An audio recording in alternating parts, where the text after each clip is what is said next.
Ricardo entrou no saguão do hotel exausto após uma viagem longa e atribulada.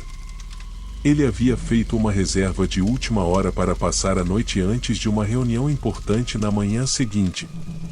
O hotel era antigo, com móveis de madeira escura e paredes decoradas com um papel de parede floral que parecia ter sido renovado pela última vez há décadas.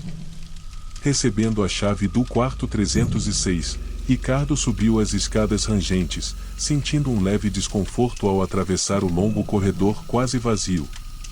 As luzes eram fracas, lançando sombras nas paredes que pareciam se mover conforme ele passava.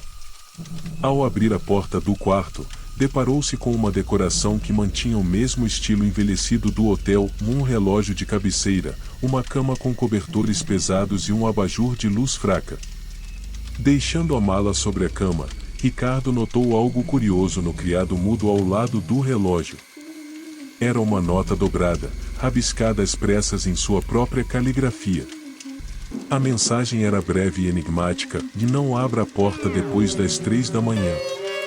Ricardo franziu o senho. Como poderia aquela nota ter sido escrita por ele?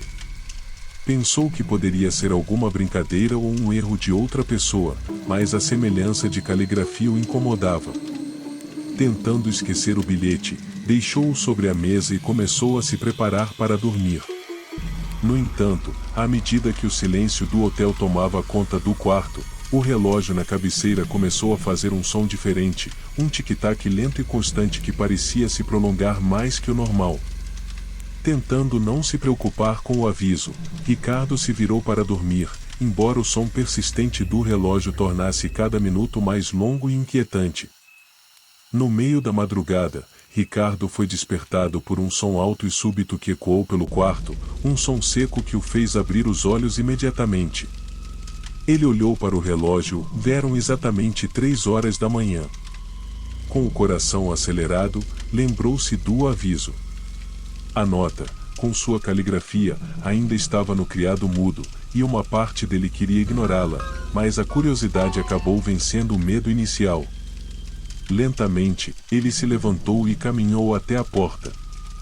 Ao abrir uma pequena fresta, viu o corredor envolto em uma névoa espessa e fria. Aquilo não fazia sentido, seu hotel estava fechado, não havia janelas abertas. No entanto, a névoa parecia viva, se movendo levemente como se tivesse vontade própria. O corredor, normalmente iluminado, estava quase escuro, com apenas um brilho fraco que emanava de algum ponto distante. Ricardo se forçou a fechar a porta, sentindo um arrepio profundo que o fez pensar que havia algo além da névoa, observando-o. Voltando para o quarto, ele notou que algo estava errado.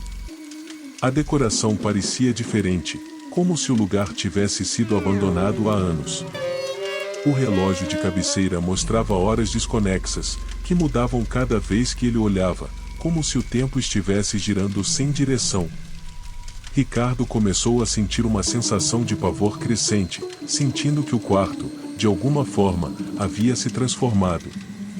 Ele estava preso em um lugar que não era o mesmo de antes, como se o próprio tempo estivesse sendo manipulado ao redor dele. O aviso na nota agora parecia muito mais que uma brincadeira. O quarto e o hotel tinham algo de profundamente errado, algo que ele estava prestes a descobrir. Na manhã seguinte, Ricardo se esforçou para ignorar a sensação de desconforto enquanto se preparava para sua reunião. Ele mal havia dormido e o que presenciou na madrugada parecia apenas um sonho bizarro. No entanto, ao descer até o saguão, notou um estranho clima no hotel, os poucos funcionários e hóspedes que viu pareciam se mover lentamente, quase como se o tempo ao redor deles estivesse distorcido. Durante o café da manhã, Ricardo viu uma figura de terno cinza sentado ao longe, com uma expressão distante e imóvel. Quando tentou se aproximar, o homem desapareceu repentinamente, como se nunca tivesse estado lá. O coração de Ricardo disparou. A lembrança do bilhete da madrugada anterior voltaram a incomodá-lo, mas ele tentou afastar o pensamento. É apenas o cansaço, murmurou para si mesmo, saindo para a reunião. Ao retornar ao hotel no fim da tarde, as visões perturbadoras continuaram. Enquanto subia a escadaria, viu um vulto familiar, alguém que parecia com ele mesmo, mas mais velho e desgastado, olhando para ele com uma expressão de medo e cansaço. Ricardo parou, sentindo um frio na espinha, mas o reflexo logo desapareceu. De volta ao quarto, ele começou a perceber que o relógio na cabeceira fazia um tic-tac cada vez mais irregular, como se o tempo estivesse perdendo sua linearidade. Tentando ignorar, ele se preparou para dormir, mas sentia-se constantemente observado pelo quarto ao seu redor. Adormeceu apenas para ser despertado novamente às 3 horas da manhã. O mesmo som, a mesma estranha sensação de que algo o chamava. Dessa vez, abriu a porta sem hesitar e viu, no corredor, figuras sombrias que pareciam vagar sem rumo, como se estivessem perdidas em diferentes pontos do tempo. Assustado, Ricardo recuou e fechou a porta, sentindo uma onda de pânico crescente. Procurando respostas, começou a vasculhar o quarto em busca de qualquer pista sobre o que estava acontecendo. Foi então que encontrou, em uma gaveta escondida, um velho diário. As páginas amareladas estavam repletas de anotações feitas por um hóspede anterior do quarto 306, um homem que, aparentemente, passou pelas mesmas experiências perturbadoras. Nas primeiras páginas, o hóspede relatava ouvir o tic-tac irregular do relógio, seguido de visões estranhas e lapsos temporais. O diário descrevia uma entidade misteriosa que, segundo ele, habitava o quarto e manipulara o tempo de maneira aterradora, atraindo os hóspedes para um ciclo infinito de sofrimento. Ela aparece às 3 da manhã, dizia uma das entradas. Não abra a porta, não importa o que escute. Conforme lia, Ricardo percebeu que as anotações do hóspede se tornavam cada vez mais desesperadas, revelando como ele tentará escapar e fracassara repetidamente. A última entrada estava borrada e incompleta, mas deixava claro que, ao abrir a porta às 3 da manhã, o hóspede havia se prendido naquele ciclo. Ricardo começou a entender que ele também havia sido atraído para o mesmo ciclo temporal. Decidido a evitar o mesmo destino, Ricardo se preparou para a próxima madrugada. Ele se forçou a não abrir a porta, mas o som do relógio começou a ecoar de forma ensurdecedora. A sensação de ser chamado era quase irresistível, como se o próprio quarto o estivesse empurrando para fora. A entidade parecia exigir sua presença, e ele percebia que não podia resistir indefinidamente. O pânico tomou conta de sua mente, se ele estava ficando sem alternativas e o tempo estava correndo contra ele, ou melhor, o tempo já estava completamente fora de seu controle. Na madrugada seguinte, às 3 da manhã, Ricardo foi acordado mais uma vez pelo som intenso do relógio. Desta vez, o tic-tac soava mais forte, como se o tempo estivesse se deformando e ecoando pelas paredes do quarto. Ele se sentou na cama, lutando contra a sensação esmagadora de pânico que tomava conta de sua mente. Tentou ignorar, mas o som se tornou ensurdecedor, quase insuportável. Sentindo-se compelido, Ricardo se aproximou da porta, seu corpo tremendo.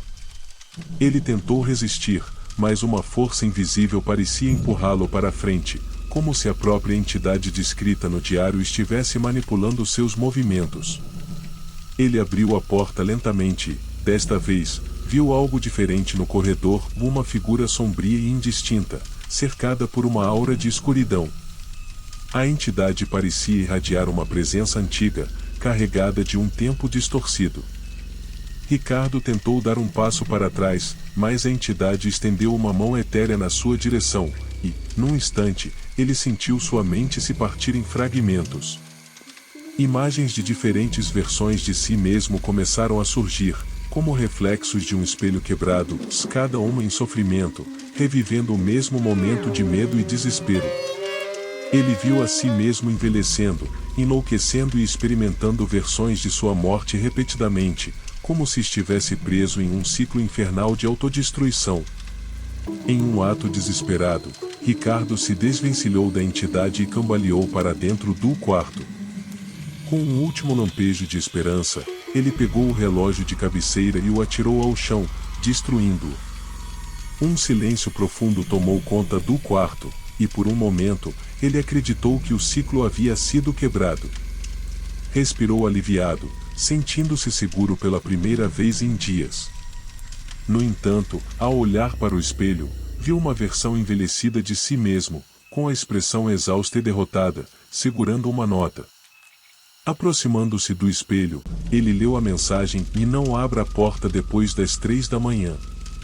O ciclo havia se repetido, e Ricardo percebeu que estava preso, eternamente destinado a reviver o mesmo terror. Lentamente, ele sentou-se à mesa e escreveu o bilhete, deixando o aviso para o próximo hóspede. No corredor, uma figura semelhante a ele surgiu, com o mesmo desespero no olhar, repetindo o ciclo uma vez mais. O quarto do tempo permanecia amaldiçoado, esperando a próxima vítima.